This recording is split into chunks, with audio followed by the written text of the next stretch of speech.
Oui, bah alors mes premiers souvenirs paddle, ça a été directement les premiers mondiaux que j'ai pu avoir la chance de faire. C'était au Mexique en 2002.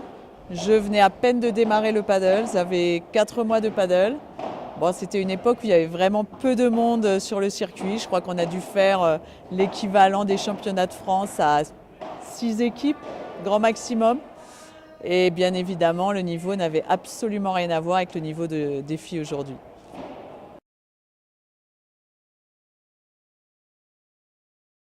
Vraiment un pur hasard, je ne connaissais pas du tout ce sport. Et dans mon club de tennis, il y a un terrain de paddle qui a été mis en place à une période où j'étais enceinte, donc je faisais plus de sport. Et quand je suis revenue, il y avait ce club de tennis, il y avait une joueuse toute seule. Et il y avait Patrick Fouquet, à l'époque, qui s'occupait du club, et qui m'a dit viens voir par ici, prends pas la grande raquette, viens avec nous, Hélène a besoin d'une partenaire. Et c'est comme ça que je me suis retrouvée sur un terrain de paddle pour ma reprise sportive.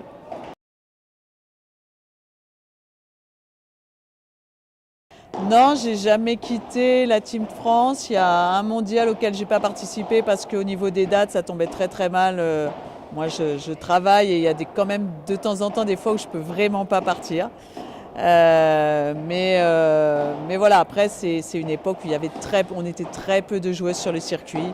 On jouait très peu aussi dans l'année, hein, parce que au début, pendant plusieurs années, moi je jouais sans doute en un an ce qu'aujourd'hui je peux jouer en un mois.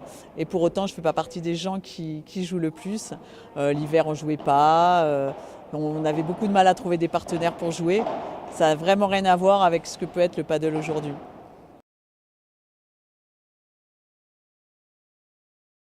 Tout est différent. Je dirais que ce qui peut se ressembler, c'était une bonne ambiance, en tout cas entre les filles, on avait une très bonne ambiance, un plaisir d'être là, un plaisir de... on avait conscience de participer à un super événement. Par contre, les différences, on ne savait pas jouer au paddle. Moi, quand j'ai commencé, je ne savais pas ce que c'était que le paddle. Je l'ai vraiment découvert là-bas en voyant des gens jouer jouer au paddle. Enfin, c'était vraiment une grande surprise, quoi.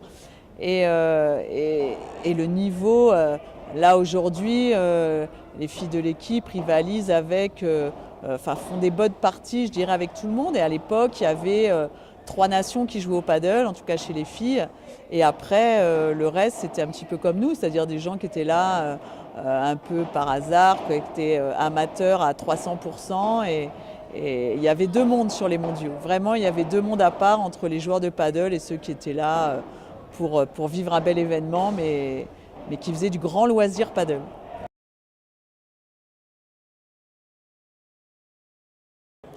Ce qui est sûr, c'est qu'on se retrouvera sur certains matchs parce que moi j'ai un immense plaisir avec jouer avec Sandy.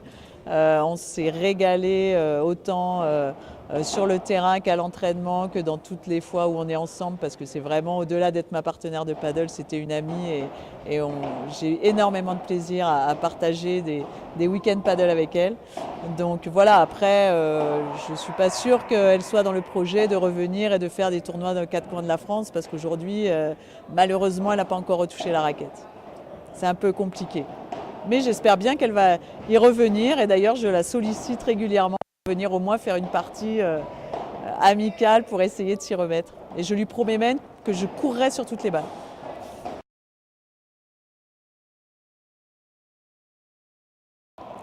Disons qu'à droite, je n'avais jamais mis les pieds à droite, déjà tout simplement parce que ma première partenaire était gauchère, ma dernière partenaire était gauchère et j'ai donc passé peut-être sur 10 ans de paddle, 8 ans avec des gauchères. Donc la question s'est jamais posée et j'ai toujours joué à gauche. Après forcément, même sans être une grande défenseuse, j'avais quand même acquis, je pense, quelques automatismes et de se retrouver à droite. C'est difficile au début de se dire oh là là là là, je suis vraiment complètement handicapée en défense. Enfin, voilà, c'est pas évident. Après, jouant avec Mélissa, pour la peine, ça devenait une évidence de passer à droite. Et puis malgré tout, même en jouant à gauche, j'avais pas de coup décisif. Enfin, je vois tout ce que peut faire Mélissa à gauche, j'en faisais pas la moitié. Donc je pense que même si c'est encore pas complètement, j'ai encore beaucoup de progrès à faire à droite, ça aussi c'est une motivation. de repartir et de se dire voilà, il y a une grosse marge de progression malgré tout à droite sur la défense notamment. De toute façon, je pense que j'ai plus à terme un jeu de droite. Tout le monde progresse, les joueuses de gauche sont bien plus offensives que ce que je peux l'être. Voilà, même si j'avais quelques armes, je me suis forcée à prendre du plaisir à droite au début et je pense que petit à petit, sans que ce soit naturel, j'irai vraiment pas jusque-là, mais j'espère pouvoir encore progresser.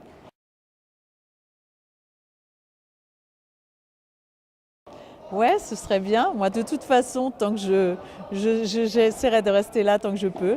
Je prends tellement de plaisir dans cette équipe et dans cette équipe de France encore cette année. Et pourtant, j'ai été beaucoup sur le banc. Je le savais au départ. C'était tout à fait normal vu le niveau de jeu des filles.